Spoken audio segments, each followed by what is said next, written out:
it were. And with all that, I'd like to just move the question. Okay. All those in favor of moving the question signify by raising your cards. Opposed? Okay. The yeses have it. The discussion is ended. There being no further changes on this article, I ask the clerk to place Article 18 on the ballot as written. Is there further business that should come before the meeting? And yes, there is. There are two. So, she can go first? All right. Carol. Carol is up first. I think we're right.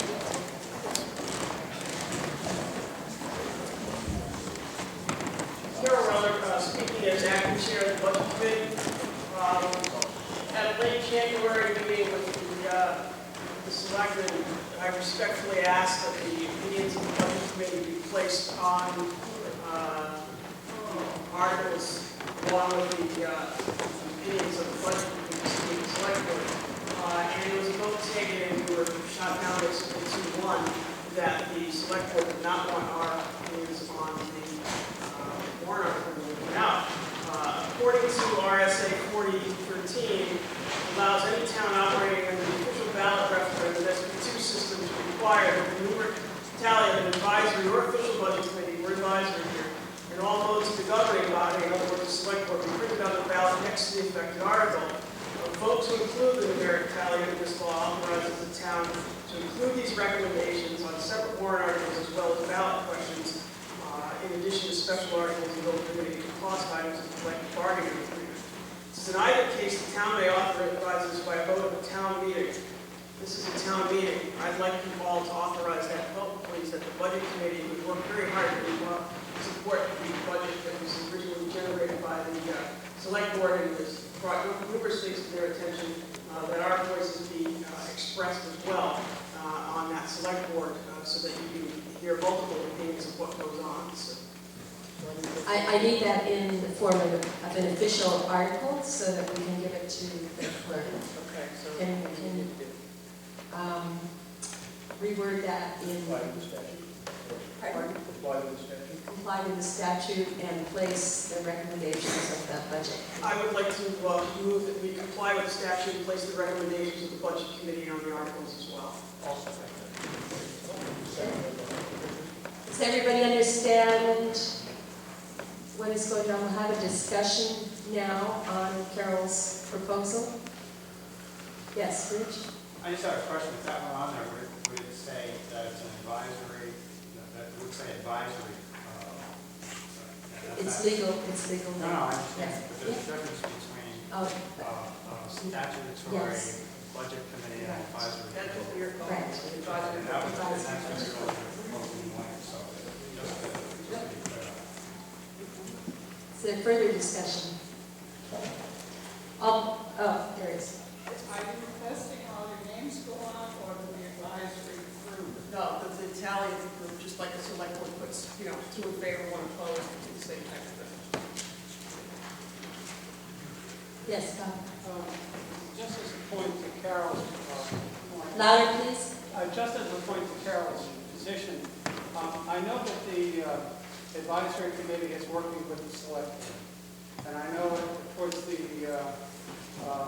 right before our last town meeting, there's been discussions back and forth on group, okay? And there were some differences of opinion, such as the $250,000 for the paving versus, but there was also a meeting after it was all said and done with the advisory committee that they were in agreement with what the select board's proposals were. So I don't understand why, if they were in agreement at that public session, why it's important for their position to be placed on the ballot. Two reasons. One, I don't think we were completely in agreement. We just chose not to fight the battle. With a couple of the warrant articles, as far as that went, and we were at that meeting, and it was, I think, your recommendation not to fight the battles, for one. And two, I think as a taxpayer, there from a personal standpoint, if I see that there's multiple committees that have obviously been involved and done some work on this, that says to me, well, if all these people are supporting it, then maybe it's a good idea. And so, I think that's the point here, that hopefully we can all move forward, that we're trying to all work for the best of the town. But I also know that over 80% of your recommendations were accepted by the board. No question about that. So, I just don't know. If there were really bones of contention, I understand your point. But they accepted almost everything you recommended. Yeah, I understand. I understand that. And as far as the budget committee feels, there were, I don't want to get into the politics of it here. I don't think it's appropriate. But as far as I'm concerned, I think that the fact that we've done a lot of work and we're following up on what was going on a month-to-month basis, that it's important to hear that there's a budget committee that is looking at the finances and is speaking out about it. Julie? Hi, I'm a member of the Budget Committee.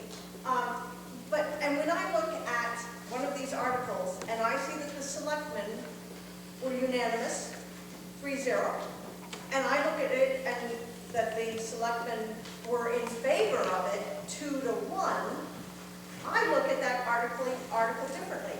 Just as if the Budget Committee is going to have their, how they felt about it, it could be the Budget Committee was in favor of this 6-5.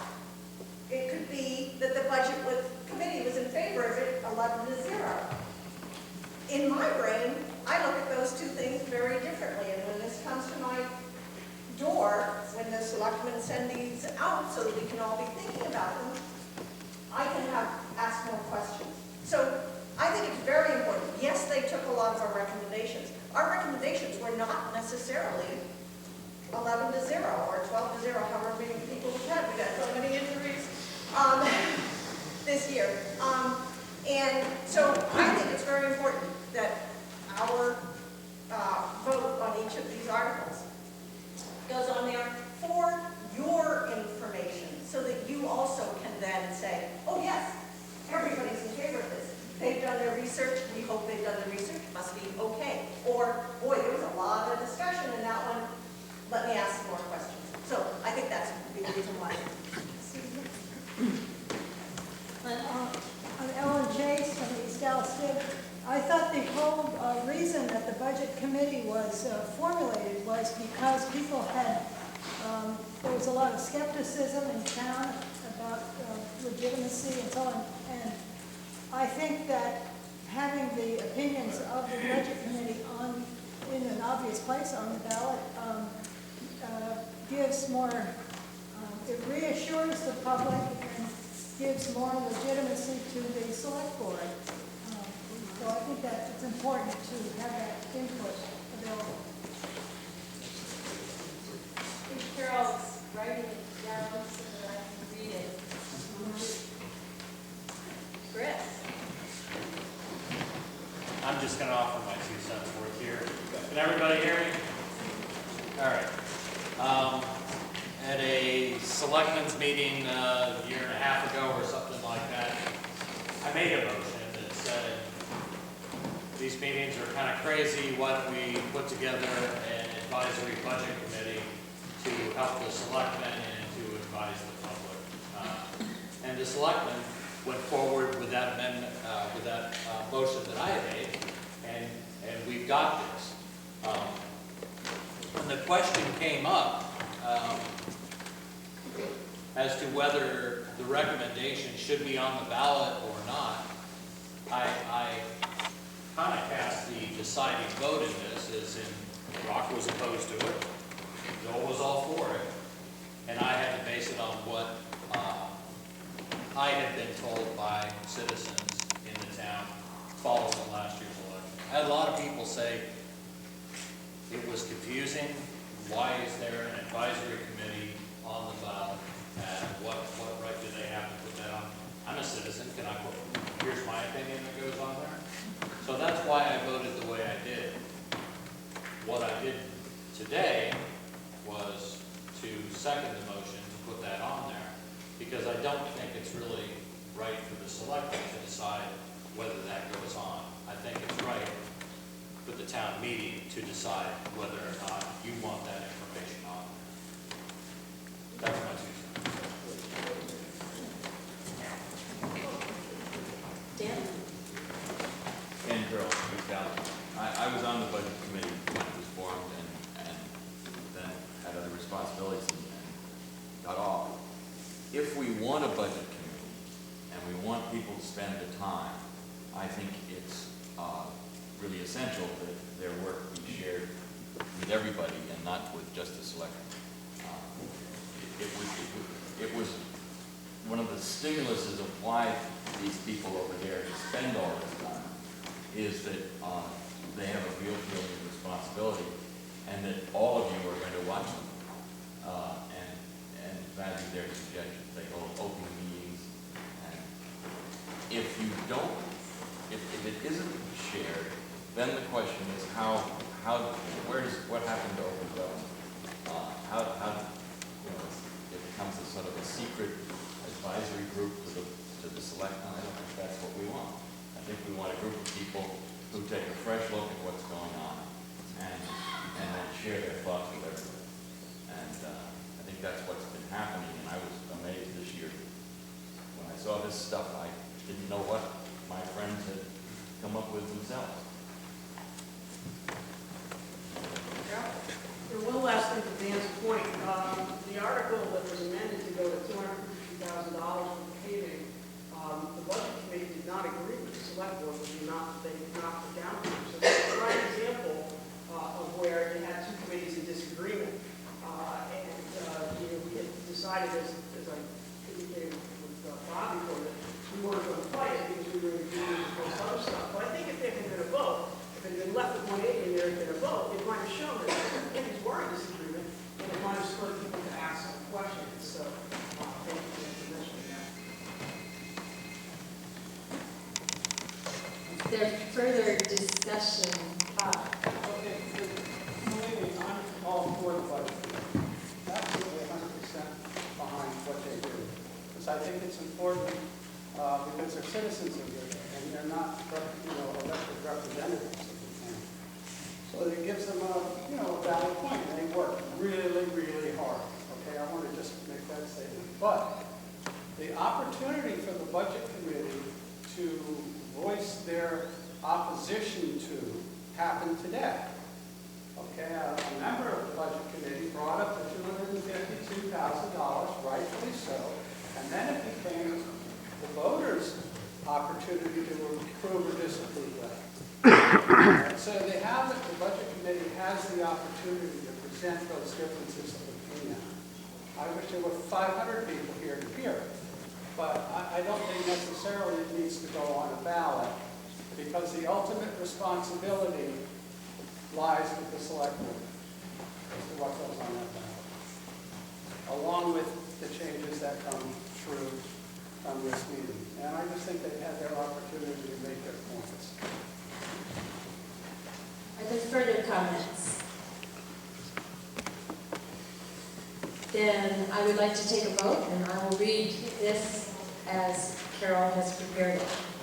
Per RSA 40:13, does the town meeting vote to include the numeric tally of the Alstead Advisory Budget Committee on the warrant next to the, on the budget, it should be, on the budget? On the ballot, I mean, next to the article. Can you?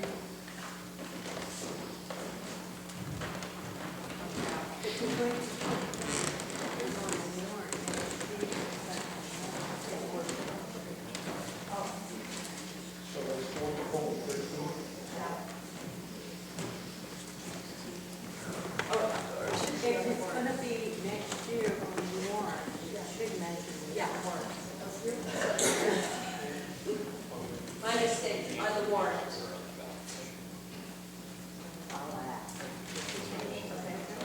And did this cover it for this year on the ballot? Point of question, We're going to take a 30, we're going to take a break while he's looking it up. Yes. a point of question, are you saying that this article is not going to apply this year going to apply next year and henceforth, or is this just a one-year I thing? think that's what we're trying to clarify now. You want it to appear on the ballot, In order to hear about this year going forward, and, based on the vote of this town meeting. right.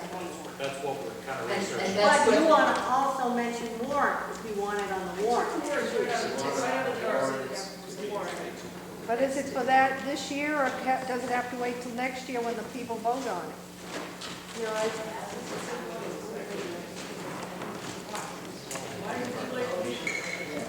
I don't know Because that. we don't have, the warrant is in. It's not going to be on this year's warrant. It'll be So, on the ballot. it could, But we're still trying to. they're still researching this, so, Okay, okay, Joel's got it. well, you Maybe. get what you pay for. I read the statute, it looks to me like this group can direct this group to put the recommendations of that group, you with me still? On the next ballot, the one we see on March 8th. It is almost certainly not true that this group can compel a future select board to do much of anything. So I'm thinking this is a one-shot deal.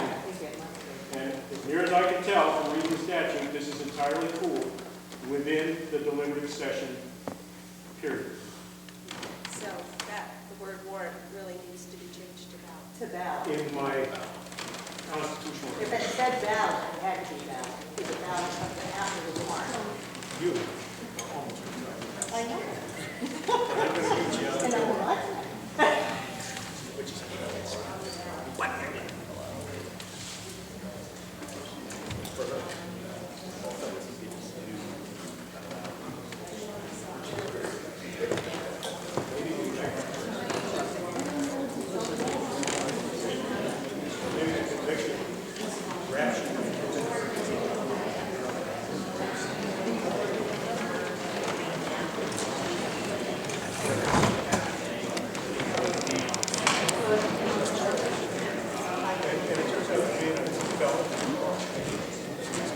Thank you for your patience.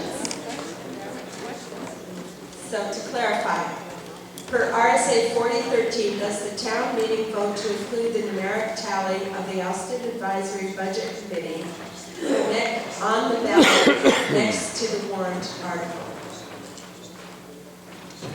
Everybody clear about our intent? Okay. May I have a show of hands? All those in favor? Yes. Opposed? Okay. The yeses have it, and so I will give this to the clerk to place on. You get it anyway. You get it. All right, and now Ann Cartwright has a further item of business. Yes, I hope everyone's got one of these. Does everyone get noted?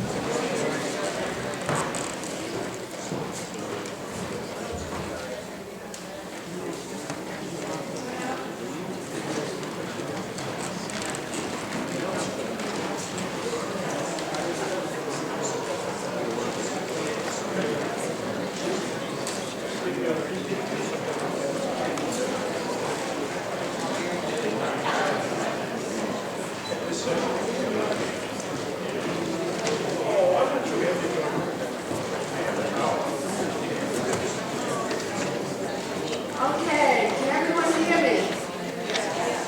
Okay, I would like this, I am putting before you to vote to put this on the ballot on March 8th. The U.S. Fish and Wildlife Service boundary for the Silvio Conti Wildlife Refuge includes the entire watershed of the Connecticut River. The U.S. Fish and Wildlife Service current goal includes 25% of the privately owned acreage in Alstead. Do you oppose this plan by U.S. Fish and Wildlife Service to acquire this portion of the property and, that little green mark that's up in here, and tax base of the town of Alstead? So a vote yes would mean you oppose, and a vote no would mean you don't oppose.